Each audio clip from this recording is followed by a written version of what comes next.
కష్టాలు తీరనున్నాయా? Petrol diesel సంక్షోభం ధరల పెరుగుదల లేకుండా సమస్య తీరనుందా అంటే అవుననే సమాధానం వినిపిస్తోంది. హార్ముజ్ జలసంధి ద్వారా బయలుదేరిన 2 నౌకల్లో ఒకటి ముంబై పోర్టు చేరింది. ఎటువైపు నుంచి క్షిపణి దూసుకొస్తుందో తెలియని ఘర్షణ వాతావరణంలో జలసంధిని సురక్షితంగా దాటి ముంబై పోర్టుకు చేరుకుంది. ఇక లైబీరియా జెండాతో ఉన్న షెన్లాంగ్ సుయేజ్ మాక్స్ చమురు ట్యాంకర్ ముంబై నౌకాశ్రయానికి చేరుకుంది. 3 రోజుల క్రితమే అది హర్ముజ్ ను దాటింది. తన ప్రయాణాన్ని ఎవరూ ట్రాక్ చేయకుండా చురుగ్గా వ్యవహరించింది. ఇక మార్చి 1న ఈ ట్యాంకర్ సౌదీ అరేబియా పోర్టు వద్ద చమురు లోడ్ చేసుకుంది. మారిటైమ్ ట్రాకింగ్ డేటా ప్రకారం దాని సిగ్నల్స్ మార్చి 8న హార్ముజ్ లో కనిపించాయి. ఆ తర్వాత అది జాడ లేకుండా పోయింది.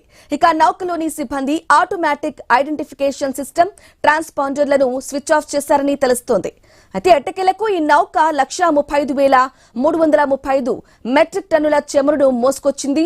ఇక గ్రీస్ లోని డైనకామ్ ట్యాంకర్ మేనేజ్మెంట్ లిమిటెడ్ ఈ నౌక కార్యకలాపాలు చూస్తోంది.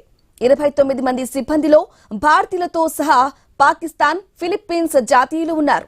ఇక ప్రస్తుతం షెన్లాంగ్ విజయవంతంగా దేశానికి చేరటం, మరోవైపు భారత పతాక నౌకలు హార్ముజ్ నుంచి వెళ్లొచ్చని ఇరాన్ అనుమతిచ్చినట్లు వార్తలు రావటం ఊరటనిస్తోంది.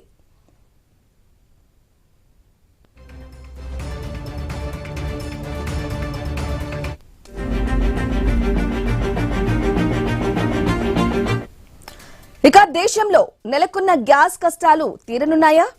పెట్రోల్ డీజిల్ సంక్షోభం ధరల పెరుగుదల లేకుండా సమస్య తీరనుందా అంటే అవుననే సమాధానం వినిపిస్తోంది.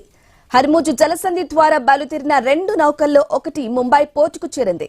ఎటువైపు నుంచి క్షిపణి దూసుకొస్తుందో తెలియని ఘర్షణ వాతావరణంలో జలసంధిని సురక్షితంగా దాటి ముంబై పోర్టుకు చేరుకుంది. ఇక లైబీరియా జెండాతో ఉన్న షెన్లాంగ్ సుయోజ్ మాక్స్ చమురు ట్యాంకర్ ముంబై నౌకాశ్రయానికి చేరుకుంది. 3 రోజుల క్రితమే అది హర్ముజ్ ను దాటింది. తన ప్రయాణాన్ని ఎవరూ ట్రాక్ చేయకుండా చురుగ్గా వ్యవహరించింది. ఇక మార్చి 1న ఈ ట్యాంకర్ సౌదీ అరేబియా పోర్టు వద్ద చమురు లోడ్ చేసుకుంది. మారిటైమ్ ట్రాకింగ్ డేటా ప్రకారం దాని సిగ్నల్స్ మార్చి 8న హర్ముజ్ లో కనిపించాయి. ఆ తర్వాత అది జాడ లేకుండా పోయింది.